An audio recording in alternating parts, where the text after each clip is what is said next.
service to others is the rent you pay for your room here on earth. Muhammad Ali. Life's most persistent and urgent question is, what are you doing for others? Martin Luther King. There is no higher religion than human service. To work for the common good is the greatest creed. Woodrow Wilson. The best way to find yourself is to lose yourself in the service of others. Gandhi.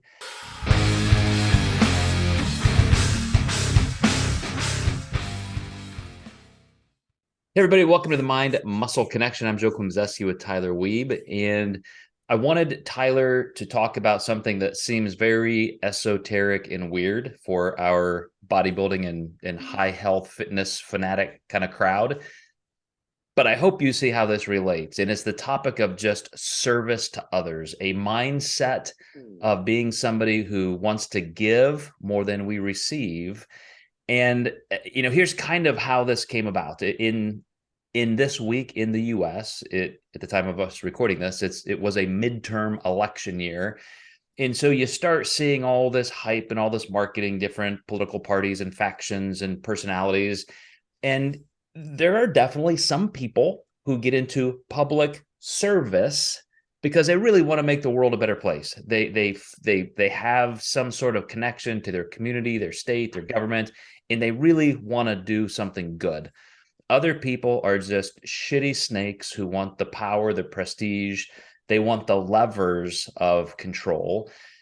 And, it's an interesting dichotomy between the individual goals and needs that we may all feel for self-preservation and advancement, and then the social collective kind of needs. We talk about those two sides of the coin all the time: personal psychology, social psychology. And what a stark difference when we look at it in those terms.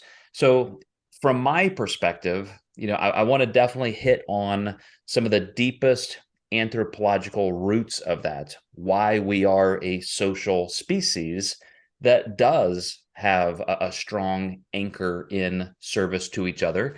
And then yet, what does that really mean for us personally? Why is that the better path to take? So I'm curious, when I brought up this topic, what your initial thoughts were. I mean, I think I would guess maybe a lot of people also would go this way too, is servant leadership, and how much you just kind of hear of that as, really kind of being that gold standard, as a leader. Where, and I think we could go, there's different hierarchies of leaders and whatnot. But I think overall, what you're going to really find and see is that it's those who, truly do, have that servant attitude of like, what can I do for you to make you better? And like, personally myself, like in jobs I've been at, like I've seen both sides of the coin. I've seen a leader who his own words called himself an alpha male, and he was the owner of this business and like the boss. And I've had then others where it is literally, what can I do for you? And they are then typically the hardest working ones in the room, or they are doing, the shit work without even, volunteer, or they're volunteering to do all that kind of work. And so I can tell you definitely with personal experience, one is going to be a lot more motivating than the others, in the sense of, I think, just having this collectiveness that we're all working towards this same goal together, and we're kind of all pulling on the rope together, and there's not necessarily one who is better than the other, because we're all kind of coming up together, to whatever that goal might be.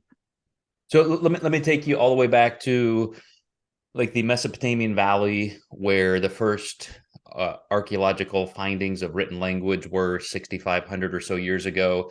And even prior to that, if that's when we created the first alphabet and the visually heuristic way of communicating, there obviously were many, many iterations prior to that where you're communicating with body language, with other articulations of some sort.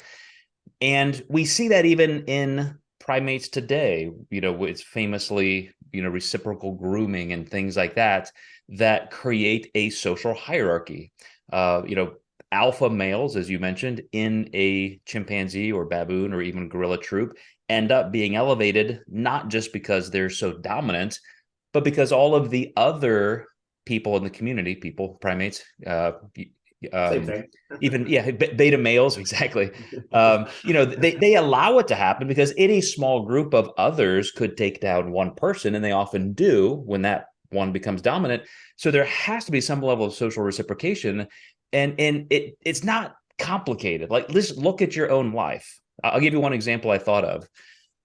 Somebody that I train with once in a while in my own facility, he had seen me, heard about me in social media, and found out, like, holy crap, this guy's right here in my own town in Evansville. So he invites me to lunch.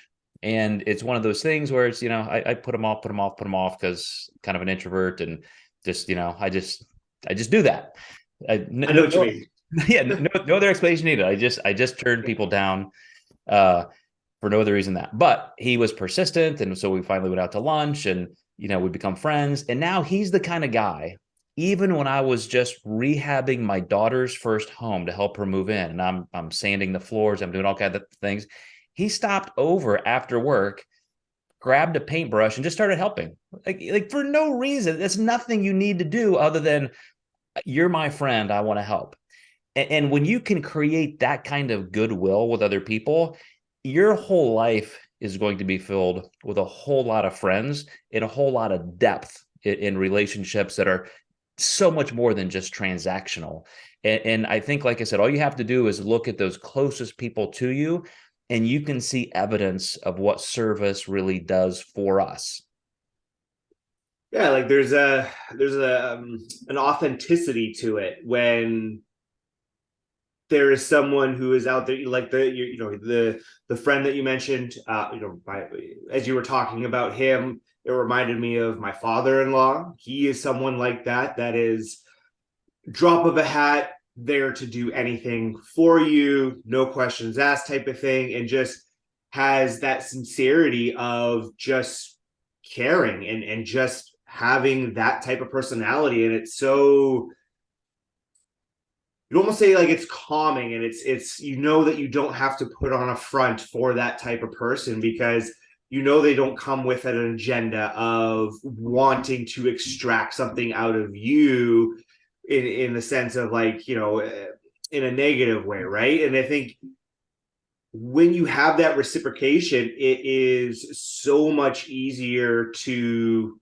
give back and want to do more. It's almost like it feeds on itself in a way of, oh, okay, like, I know where that person's coming from. You see them act in this way, and you just see how positive it is. And I think there's almost like that rub off effect, like when you're having that interaction. There are so many sports examples of this, but I remember distinctly watching a clip of a Special Olympics. So think of 100-meter sprint. That's what this was, on a track. And you have Down syndrome children, other children with disabilities.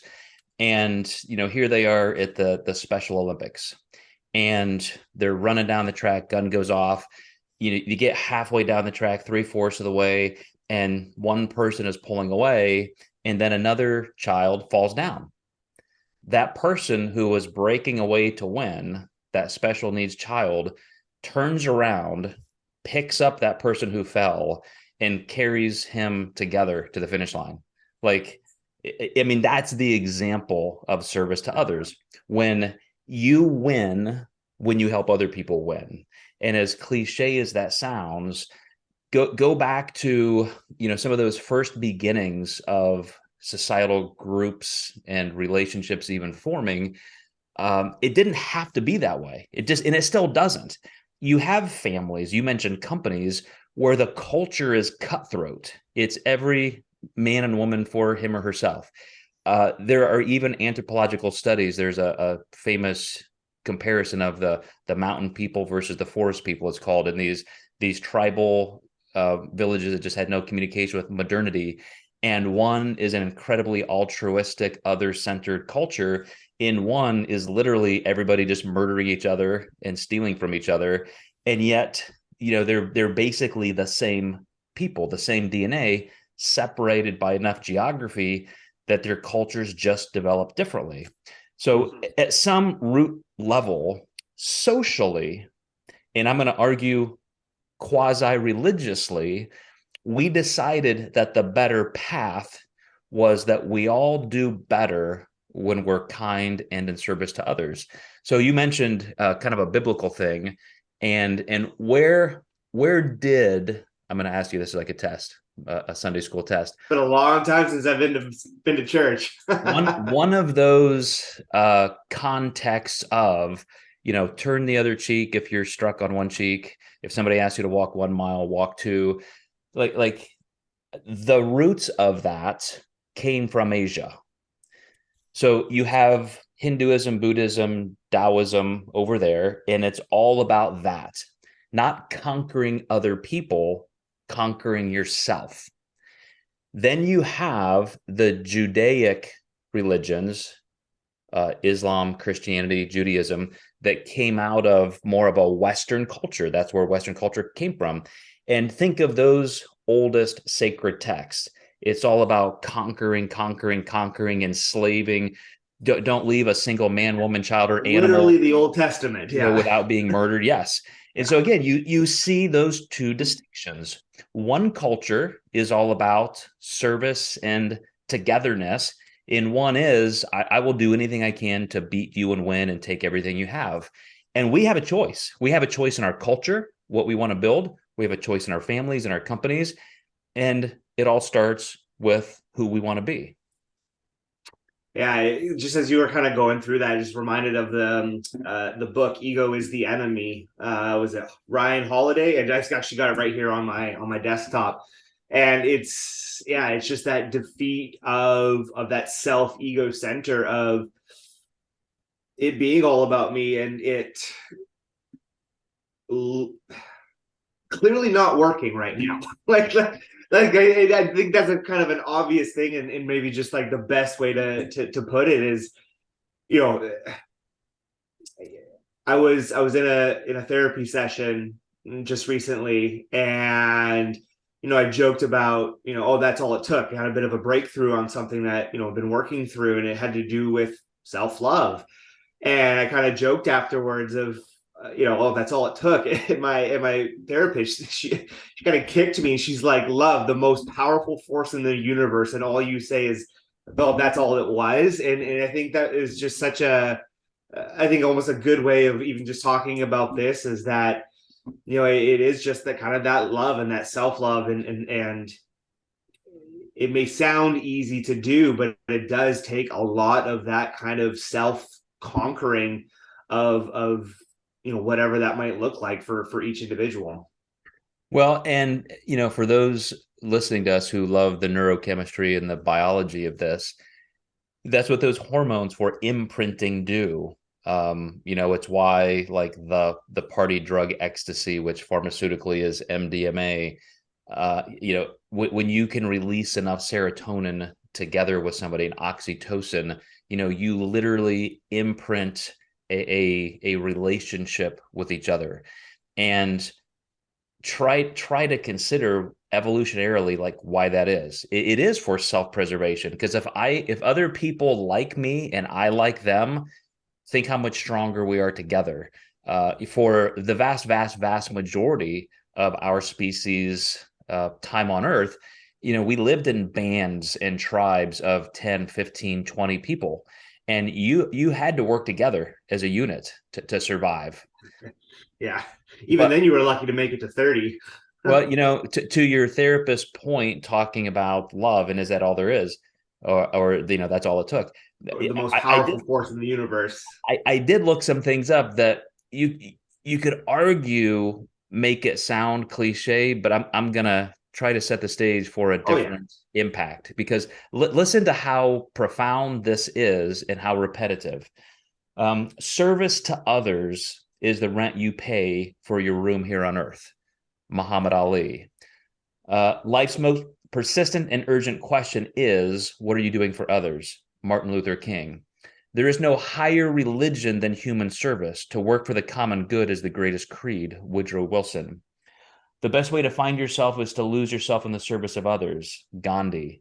Like you can't find somebody who is historically a person of note on that high social pedestal that I'm describing these people without hearing them say that.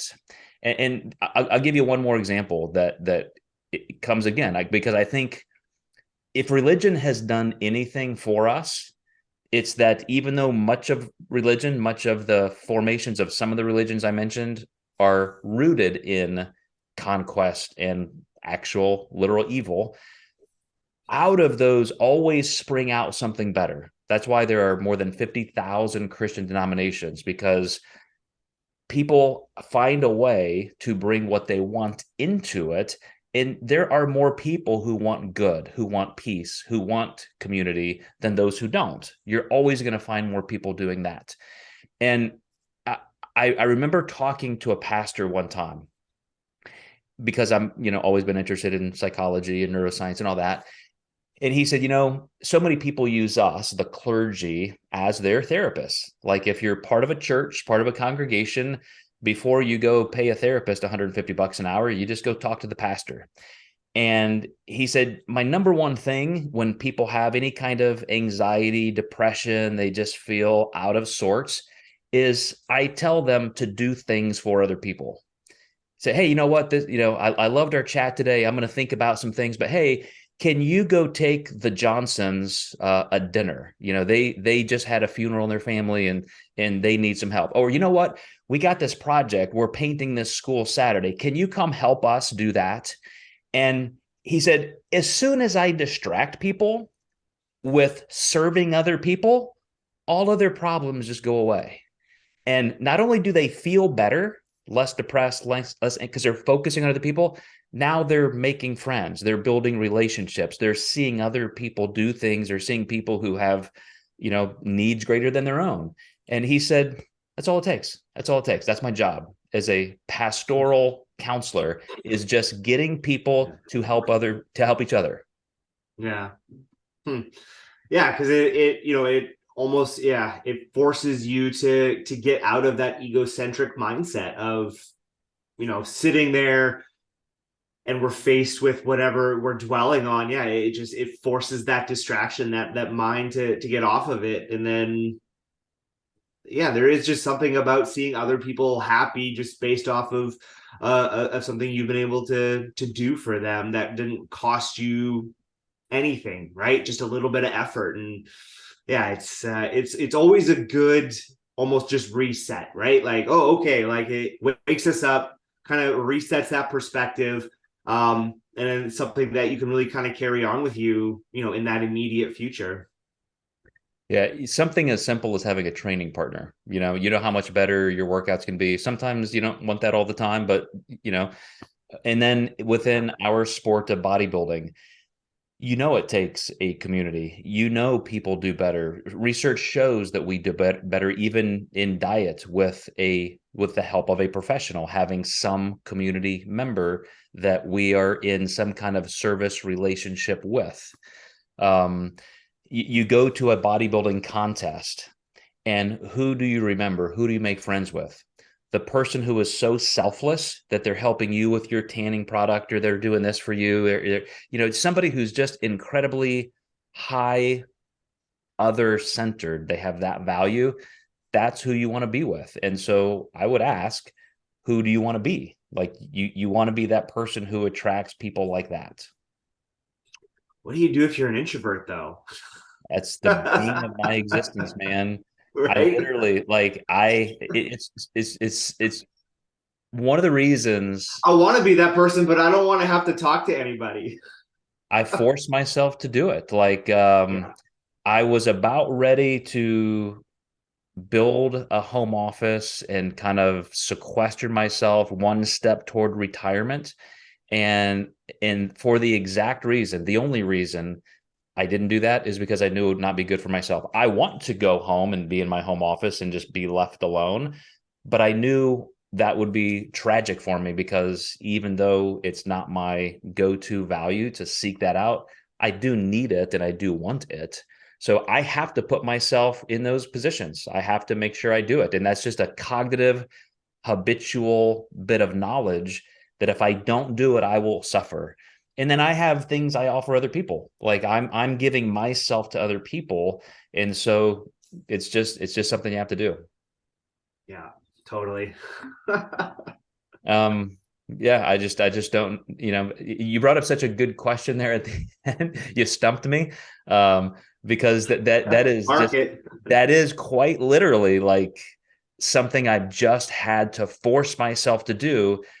And if you have to force yourself to do something, your first reaction is, well, maybe I shouldn't, but some things are that necessary. And if it goes against your personality traits, you still have to decide that just on sheer discipline and will, that's something I need to do, not just for other people, because it's also reciprocally good for me.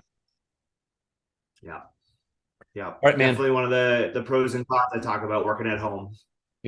Go back, just social science 101, man. I keep going into that whole realm of social psychology because it's that juxtaposition of self and community, collectivism and individualism, and you got to have both. And it's one side of that coin is not easy for everybody. It's we stick to the side that is more natural to us. Totally. Yeah. All right, guys. Well, Yeah. hope that was interesting to you. I love this kind of thing, probably because it is difficult for me. So I'm kind of rubbing my nose in it and giving myself a pep talk. But we will see you next time with another topic in the Mind Muscle Connection.